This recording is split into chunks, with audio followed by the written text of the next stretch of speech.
All right, and welcome to That's Based. It is a special Friday episode. Y'all know me. I'm your host, as always, Caleb Salvatore, reporting from somewhere underground. We're laughing our way through the end of days. Of course, we're brought to you by Outlaw Streamers and our friends over at Firecracker Farms. If you head over to firecracker.farm with the promo code BASED, like the title of the show, you'll save 10% off your order at the checkout. They have this product called Hot Salt. It's a combination of Mediterranean sea salt, scorpion pepper, ghost pepper, and Carolina Reaper. Hot Salt goes great on everything. If you use our promo code BASED, like the title of the show, you're going to save 10% off your order at the checkout. One more time, it's firecracker.farm, not .com, .org, or .net. You'll save 10% off your order at the checkout with the promo code BASED, like the title of the show.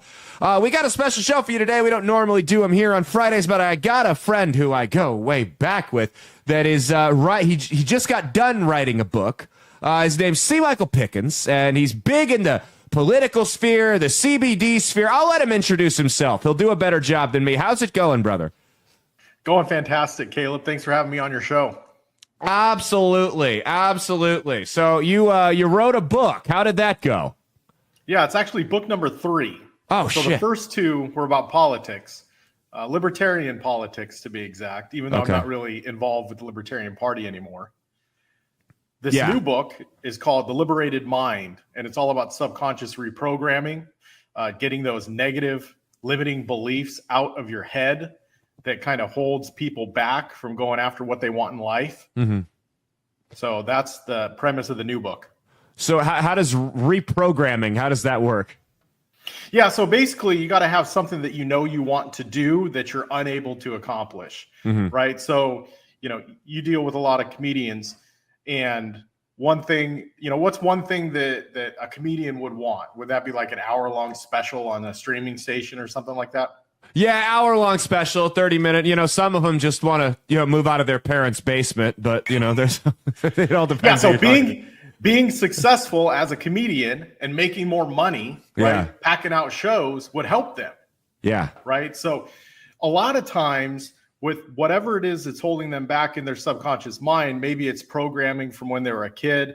Maybe it's they eat too much shitty food and they need to stop. They don't have a lot of energy. Right. Or maybe it's they're wasting time on Facebook or watching porn or playing video games or whatever it is that's holding them back. And then if they knew that if they focused like an hour a day for 90 days, they would have a full hour-long show all ready to go. Or at least, the outline of one or a bunch of jokes that they could test out to find out what works and what doesn't work. Right. So reprogramming your subconscious mind is all about identifying the things that are holding you back towards whatever goal it is, moving out of your mom's basement and how to do that. Yeah. Right. So you got to be successful. You got to be making money to be able to move out of your mom's basement. It's great, great analogy.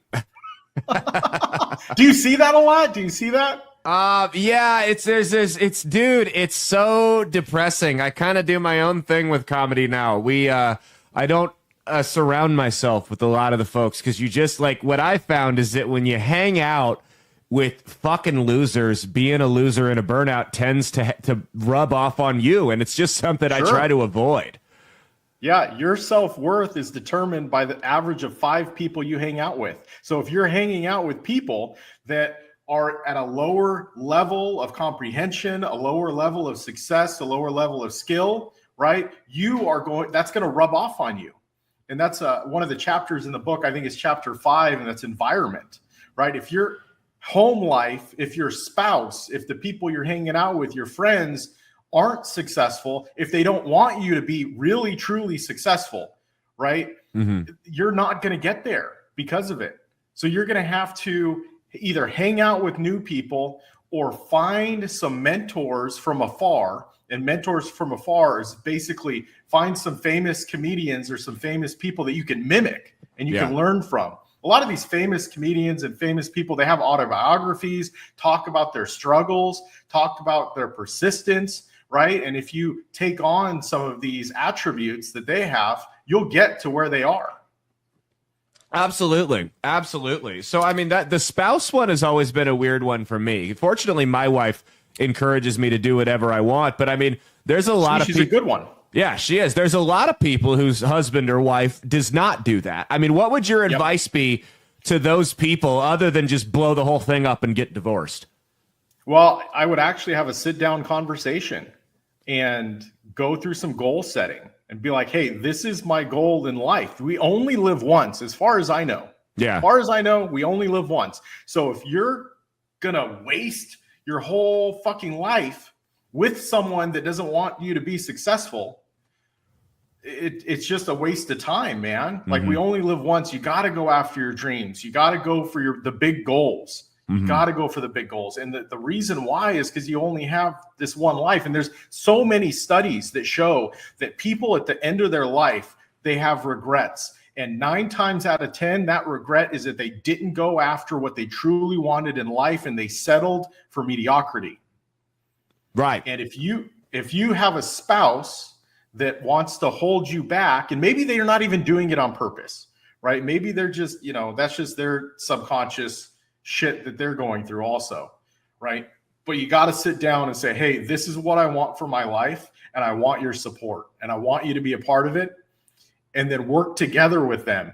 And if they still don't want to see that for you, then you got to have those really hard conversations. It's like, okay, well, you don't support me in my life's goals.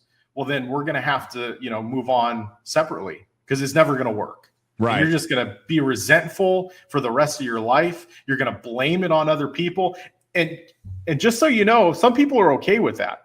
They like having that as a crutch. Like, oh, I can't do it because my wife said I can't. Oh, I can't do it because my husband said I can't. So they use that as a crutch instead of taking the risks and stretching their comfort zone and going after what it is they want, because most likely they're afraid of success or the failure that you have to go through to get to success. Sure. And FAIL is an acronym, FAIL, first attempt in learning, right? Failure is a part of the process of seeking success. You're going to go up on stage and you're going to bomb, right? You're going to bomb. And when you first get started, you're going to suck. And it's going to be crap 1.0, but you have to release crap 1.0 to get to OK 2.0. You have to go through this process. And that is the hardest part of any big journey, is going through the crap 1.0, is getting laughed at. Well, in comedy, you want to get laughed at. Not right? getting laughed at, yeah. Well, not getting laughed at. The crowd is fucking silent, and you're just like, oh, never going to use that joke again. But you have to find out which jokes work, right? Yep. And you have to take that chance, and you have to be okay with messing up. And it sounds like you've done some stretching on, yourself, because you started your own comedy, group. Yeah, we have a comedy business. Yeah, we promote shows all over the country. That's one thing I found out is surprising amount of comics will actually go up their first time. It's usually at an open mic. Nobody's going to book you on a show, but they'll surprisingly go up and do fairly well. And the reason they do well is because at an open mic situation, you've got a lot of people that have heard the same jokes over and over and over again, and it's something new. And that gives them a false confidence, and that unfortunately just sets them up for an even bigger fall. And after that first bomb, that's when you kind of see, okay, this person's going to stick around, or this person's cooked. They're done. So it's a weird one. And it doesn't help when they stack the audience with family and friends, and it's a friendly crowd. And I've seen so many people that have quote unquote crushed it, and I'm like, oh, sweetheart, you are setting yourself up for a colossal letdown in about a month. Just trust me on this one. But yeah, man, that's part of the process. That is part of the process. Absolutely. And it's the people who stick with it, that stay persistent, that figure out what works and what doesn't work. And, when they start going out and to unfriendly crowds, or not the friendliest crowds, and figuring out what works, and then paring it down into what actually works, what is actually funny, and continuing through the hard part. Yeah. Right. That's what makes people successful. And you have to be able to go through that. Absolutely. So what do you find is the number one thing holding people back? Is it negative influences from friends? Is it booze? Is it social media? Is it porn? What's the number one setback for the average person when we're talking about this? I don't think there's a number one. I think everyone has their own issues. Yeah. Right. Whether it be from childhood, maybe they had some negative parents that told them that they would be failures, or, maybe their parents had drug issues, or maybe, they got up in third grade to give a book report and everyone made fun of them. And now they have that fear in the back of their head subconsciously because that happened. Maybe they're using their addictions, whether it's food or drugs or alcohol or porn or video games or whatever, to keep them from actually reaching the success that they truly want in life. So it probably a combination of all of it that's holding them back. So it's more so struggles with moderation would be, that'd be a good one. Struggles with moderation, I guess. That would be, so what made you want to write this? Any life experiences that was like, okay, I need to dig a little bit deeper into this? Or was it just kind of I want to write a different kind of book this time around? So I've been working on it for 4 years. I started it 4 years ago. I've taken some breaks, and just recently I got back to it because it kept coming up in my mind, and it was like finishing it got this monkey off my back. Like I knew that I was supposed to do it. And I used to coach a lot of political candidates, and I'd coach a lot of salespeople. And this is just information that anyone can use to accomplish whatever goal they're looking to accomplish, and then identify what's blocking them from reaching that goal. And then also breaking down the big goals into smaller, more achievable tasks. We do 90-day challenges where it's basically, you start doing something, in this case, in like putting together a 60-minute comedy routine. Let's say you write one joke a day or a minute worth of content every day for 90 days, right? Whether it's good or bad or neutral, whatever, you're just doing it for 90 days. And you start getting in that habit of writing down those jokes or practicing those jokes for 90 days. And at the end of 90 days, you have 90 minutes. Now, whether they're good or not, it doesn't matter, because then you can start editing and you can start refining and you can start clearing it up. But at least you have those 90 minutes. And I have a great example of this. My buddy, his goal this year is to write 12 books, one book a month. Oh my God. And he's already written 5 books in the first 5 months. Number 6 is about to come out. He's been working, and he does it every single day. He is writing every single day. He's writing 40 hours a week. His first book took him 4 years to write. His second book took him 6 months. And now this year, he's cranked out a book every single month. And it's to him, writing to him is like brushing your teeth. If you don't brush your teeth, you feel off. Yeah. You feel like something is wrong. And that's how he feels. And that's the point that he's gotten to. If he doesn't write, something is off. He needs to stop what he's doing and he needs to write. He needs to get on it. And getting to that point to where it is such a habit in your subconscious mind, that's how you build success. That, it's weird. That's kind of what I tell people that working out is for me. I'm one of the few people on earth that started working out heavy after he met his wife. And the reason I did, because it's usually the other way around. You meet your wife and it's like, okay, fine, I'm gonna get fat now. The reason I started doing that, though, was I figured out that when I'm going to the gym, I'm in line with everything else. That's what keeps me moving. It keeps me active. It keeps me on a schedule, on a routine. And if I'm going to the gym, I'm a whole lot lazy and a whole lot less lazy, in every other element of my life. It gives me that kick in the ass. It's the routine I need. And it's been very effective for me. So that's kind of a comparison there with your buddy and writing his books. Yeah, absolutely. He goes to the gym also. And that's the thing. Once you start lining things up in your life that are going to bring you that success, everything else starts falling into place. Everything else starts falling into place when you have complete control. And, there's been some confusion on the name, The Liberated Mind. And some people have thought, like sexual liberation from the 60s. And it's actually quite the opposite. Instead of being a victim or being controlled by your vices, you start to control your vices. You are in control. They're no longer in control of you. You've broken the chains that are holding you back. You're not compulsively drinking or smoking cigarettes or, addicted to social media or addicted to playing video games or any of that, right? You've broken free from that. And you can see it easily. Go on to Facebook and you can see the people that are sucked in and they are completely controlled by the media and controlled by their vices. They need that. They need the hits of dopamine coming from their phone, you know? Yeah. Sorry, go ahead. Yeah, I was just going to continue on. It's just the propaganda. They're unable to see the propaganda. They're completely controlled by whatever media that they believe to be true, right? They believe that, and whatever is told to them. You know, I work in sales. I work in retail sales, and I'm talking to people all the time. And you could hear it in their voice, you know, all the people that went to the No Kings, you know, rallies. And it's like, they would be totally okay with Harris making the same freaking rules. Oh, absolutely. You look at Obama and Biden, they deported a ton of people. Obama deported more people than Trump.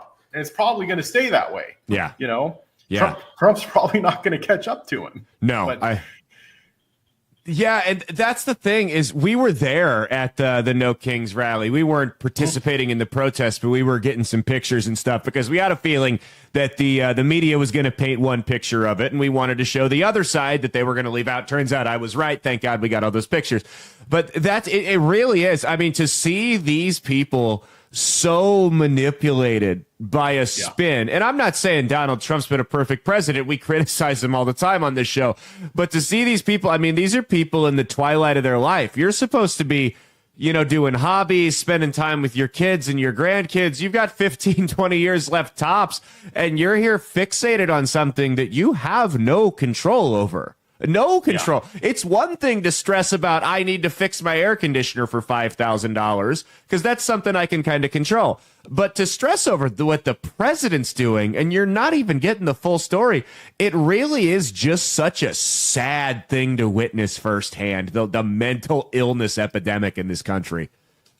Yeah, well, they're told to go out. They're told that it's actually doing something. I believe it's actually doing the opposite to what their goals are. It's turning people away from, because there's no logic to it. It's all emotionally driven. Yeah. You know, all emotionally driven. Like they were totally fine. Some of these people that I know were totally fine with, you know, my business getting shut down during COVID, totally fine with mask mandates and vaccine mandates and all this other stuff that is more authoritarian than what we're seeing now. Yeah.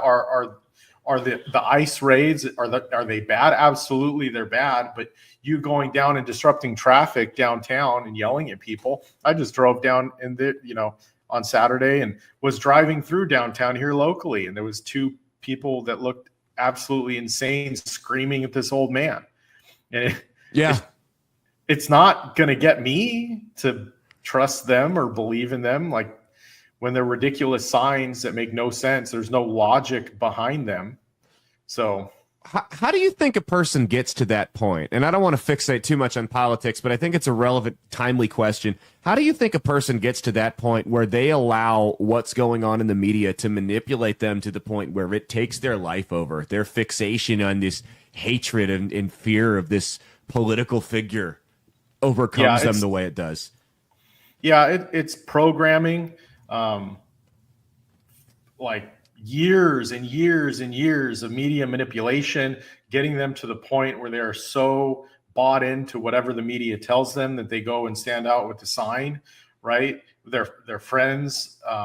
It's just, they are bought into it, and it gives them purpose, right? Because they can go out and be offended, and they can be angry and all those emotions, and then they get addicted to those neurochemical responses in the brain that they're doing something. They get a rush from going out and doing it. People do get addicted to that stuff. You look at extreme sports like, you know, jumping out of airplanes, people get a rush from that. Kind of similar with less risk, is go stand, you know, on a sign, stand in the corner with the sign and wave it at people and be angry and yell and do all that other stuff. They're getting a rush from it and the neurochemical release. They become addicted to that. That it really does remind me. I watched a couple years ago, there was an HBO documentary, about QAnon, back when that was still a thing. And I remember watching that, and the media had painted a picture of these people in QAnon that they were these lunatic right-wing extremists, and they're interviewing these people. And as I'm watching it, I'm going, oh, these aren't the gun-toting Nazis that they told me they were. These are sad people. These are, purpose is the word that really stuck out in what you just said there to me, because these are people that they're working dead-end jobs. They're probably in unhappy marriages. If they have kids, their kids are miserable. They're making them miserable. They've been kicked in the teeth by life over and over and over again, and they feel that you could just see it in their eyes. They felt like they were a part of something greater than themselves for the first time in a long time when they got into the QAnon thing. And I think you're 100% right. I think this No Kings thing is just the left-wing version of that. Yeah, so this outrage happens every single time that there's a switch off between Republican and Democrat. You know, if the Democrats get control of the House again and the Democrats take over the presidency, which happens, it goes back and forth and back and forth. Whether it's going to happen this time or the next election, I don't know, right? But it happens back and forth and back and forth. And then it gives these group of people reasons to get upset and angry, you know, because the conservatives have done it too. You know, having rallies. There was the Tea Party. That was a big, insurgency. Yep. And now, regardless of whether they're right or wrong politically, it doesn't really accomplish much. And these people, it gives them purpose, but they should be focused on what they could create in their own lives. Mm-hmm. And you're right. A lot of them, they don't have anything going on in their own life. Their lives are pretty boring and monotonous, and this gives them some excitement. Yeah. Yeah. I mean, imagine if you took the time that you spent going to these rallies. I mean, even like learning how to steam fit. you could make so much money doing that nowadays. I mean, anything. You go to trade school, you go to anything, whether it's a hobby, it's a career, anything. I feel like it would be a better use of your time than what we're seeing these people. I mean, there was a lady walking around dressed as the Statue of Liberty with a decapitated Trump head on a spike at the thing we went to. How much time did you spend making that costume? Yeah. To get the reaction, to get the praise from all of her peers there, right? And that's what she did it for. She did it to get the reaction. It was some type of value that she doesn't get in her life that she needed to get from that. It's validation. It's very sad. So do you think one of the things that I'm really, one of the subjects that really interests me in this country, one that I'm very passionate about, is the substance abuse problem that we have that seems to be just rampaging out of control. Do you believe that your methods that you outline in this book would be effective for somebody who's struggling with alcohol or drugs or whatever the case may be?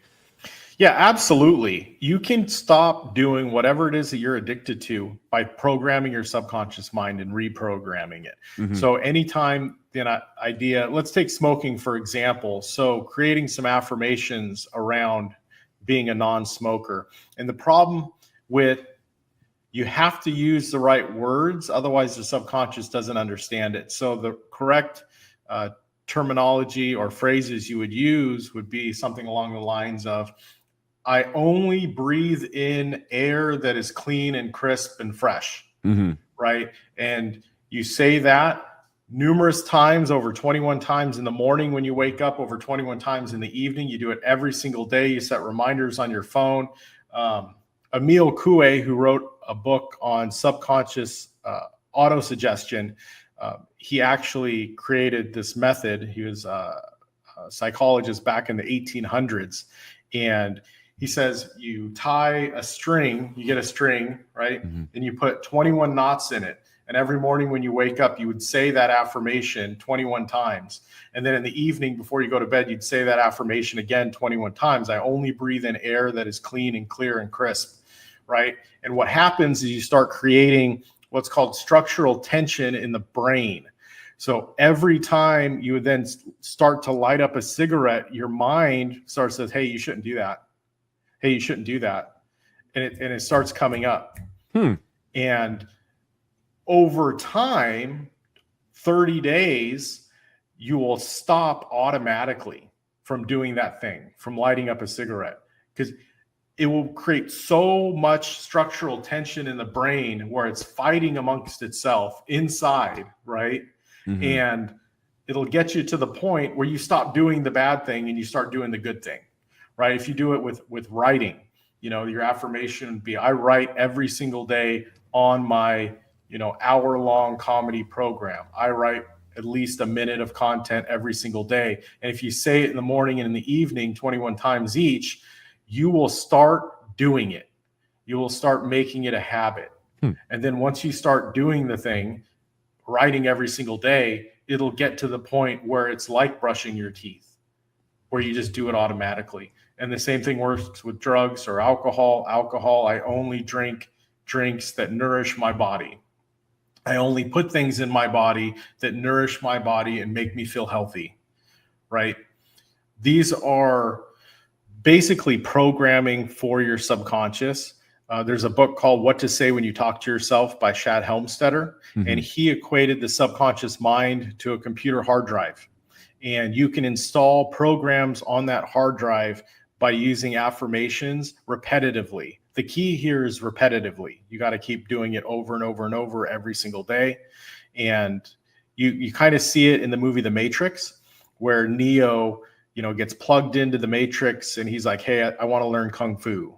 And he gets Kung Fu, programmed, or I need to learn how to fly a helicopter. And he gets that programmed, right? It's very similar. It doesn't happen instantaneously, but if you do it every single day, multiple times a day, over the course of 30 to 90 days, that becomes who you are in your subconscious. The way the subconscious works is that, imagine you have a 5-gallon bucket and you have 2 hoses. One hose puts out clean, clear, crisp water. The other hose puts out muddy, mucky water. Okay. And the inside of that bucket is your subconscious mind. The outside of the bucket is your outer world. And if you're putting in the clean, clear water that says that you're healthy and you only do things that benefit yourself, that's what will come out of the bucket. Yeah.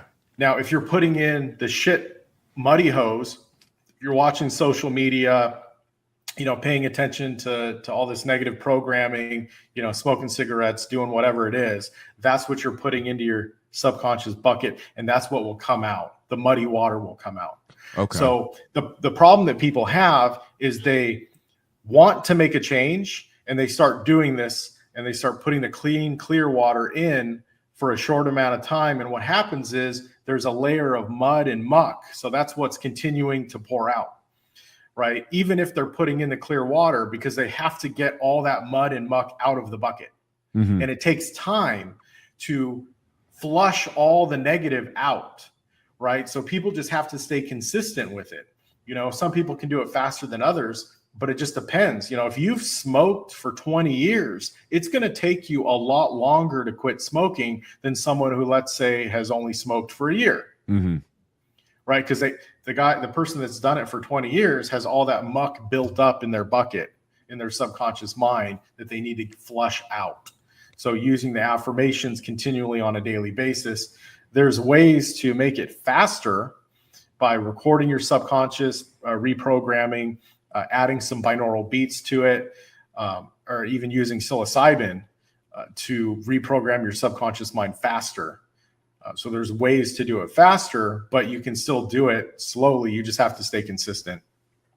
Psilocybin's an interesting one because I hear a lot about they're starting to use that to treat veterans with PTSD, and they're finding that it's far more effective than just about any other treatment they have. How much have you read into that? I've read into it a lot. So psilocybin is neutral. It's neither good nor bad. If you're watching murder mysteries, if you're watching, horror movies while you're on psilocybin, you're putting that into the subconscious. Scientifically, psilocybin rewires neural pathways. It creates new neural pathways in the brain at a rapid pace. That's how it works. So the way they're using it on veterans with PTSD is they're talking the veterans through it by saying, that one thing that you did in Iraq, that was who you were then. And you did that because you were told to do that by the government. It's not who you are now. You would never do something like that now. You're a peaceful person and you care about people. And the psychologists or the therapists are talking to the veteran while they're using psilocybin and saying these things to reprogram the subconscious mind of the veteran. So the veteran's not stuck on this, because the regret is what is causing the PTSD and the anxiety. The regret of killing whoever in Afghanistan or Iraq or in Vietnam or whatever it is, right? They regret doing that. They know that it was wrong. However, they can't let it go. So they're using psilocybin to basically give permission to the vet to let it go. That's not who you are now. When was the last time you did that? Years ago in Iraq. Okay, that's not who you are now. Who you are now is a peaceful person who would never do that, right? Yeah, you're right. So they're basically able to overcome that trauma and PTSD. And it's the same thing with rape victims. It's the same thing with people who have other trauma from, childhood. Maybe they were beat by one of their parents. Right. Getting them to be able to let go of that and step into the present moment that they need to be focused on right now, instead of allowing this negative thing from the past to control and ruin their life, basically. Yeah. So I think the big one right now, when we talk about what's causing the majority, I don't want to say causing, but it's a direct contributor to a lot of the mental illness that we see in this country. And when you talk about the political thing, when you talk about social media addiction, porn, whatever the case may be, it all boils down to this little rectangle in our pockets. And it seems like that's the one thing that's new. Drugs have always been there. There's always been nudie magazines. There's always been booze. But for whatever reason, this thing seems to be exacerbating everything. How do we operate in terms of reprogramming people when we've got the ultimate supervillain on the other side in everyone's pockets on demand 24/7 for free, giving them whatever they want, their fix or whatever? Yeah. So about the phone, it's like there's apps, and I set up my phone this way. When it reaches 8 p.m. at night, it stops giving me notifications on anything. And it doesn't start again until 8 o'clock in the morning. Yeah. So I've got a good 12 hours of nothing coming through on my phone. And I also keep my phone on silent most of the day. I got to take phone calls, but when I do, I've got a headset that I can hear it, but I don't pay attention to the notifications anymore until I'm ready to look at my phone. Right. And that's something that I would highly recommend, is to not let your phone control your life. You shouldn't have the notifications on to where every time it goes off, every time someone, tags you on Facebook, you're like, oh, I got to check it out. Yeah. And in the beginning, it's going to be tough because you've programmed yourself over the years to look for that, Yeah. And that's I've made a conscious effort to stop that recently, because I've always been the type of person that, unless we're deep into conversation, if I get a phone call, I'm going to answer it. But a couple months ago, I started going, you know what? Once upon a time, people weren't able to get a hold of me whenever they wanted. And the world still moved. It still rotated around the sun. It still revolved around the sun. Nothing came to a crashing halt. Nobody died. Nothing burned to the ground. They're going to be okay if I don't call them back for an hour and a half or until tomorrow. It's a crazy concept that a lot of people forget about. And that's a big thing. Yeah, I like the idea. I didn't know you could shut your notifications off after 8. I should start doing that. That would probably be really healthy for me. Absolutely. Like yesterday when I was spending time with family, I didn't even look at my phone. It was just set off to the side and that was it. And if I needed to message anyone, but I looked at it this morning and I had a bunch of, Happy Father's Day text messages that I responded to in the morning. Yeah. All good. Doesn't matter. It's not that big of a deal. Yeah, the world's not going to explode and spontaneously combust if I'm not on my phone. And that's hard for a lot of people to figure out. It's such an addicting thing, though. Just that instant dopamine rush. It's crazy how much that we all get hooked on it. And I'm just as bad as anybody else at fallen victim. My wife will be the first one to tell you. I look at my screen time. That's like the word that's honestly been that little reminder of your screen time on the iPhone has been the number one thing in helping me to cut back my phone usage, because I'm like, oh, I was getting things like your average phone time was 8 hours this week. I'm like, oh, you're a piece of shit, Caleb. That's a third of your fucking day. You fucking loser. And that's been that's when I started making a concerted effort. I'm like, okay, it's got to go away. And you know what? In fact, when we get done with this interview, I'm going to go stick it in the bedroom and we're not going to look at it for the rest of the night. Yeah, no, it makes sense. And I hate that it kind of includes everything, because I listen to a lot of audiobooks. So it counts the time that the audiobook is playing in there, which is bullshit. I think. Right. Yeah, I'll listen to podcasts with my AirPods and my phone in the other room, and it counts that. But yeah. Yeah, I get it. So you just basically have to take control, take back your time, and then think about what you could be doing during that time to get you to, where it is that you want to be. Yeah. Yeah. Well, we just did like a half hour. Is there anything else you want to push anybody on this or any more information we didn't go over that you think is important? The floor is yours. So obviously I want people to buy my new book. It's The Liberated Mind. It's on Amazon. You can go to liberatedmindpodcast.com and there's links there that get it on Amazon. And I've got the Audible version that should be out here any day. It said it'd take up to 10 days to get it live. So that was a week ago. Okay. Awesome, man. Well, thank you so much for coming on. I really appreciate it. Y'all should go buy his book. You said Amazon is where you can get it?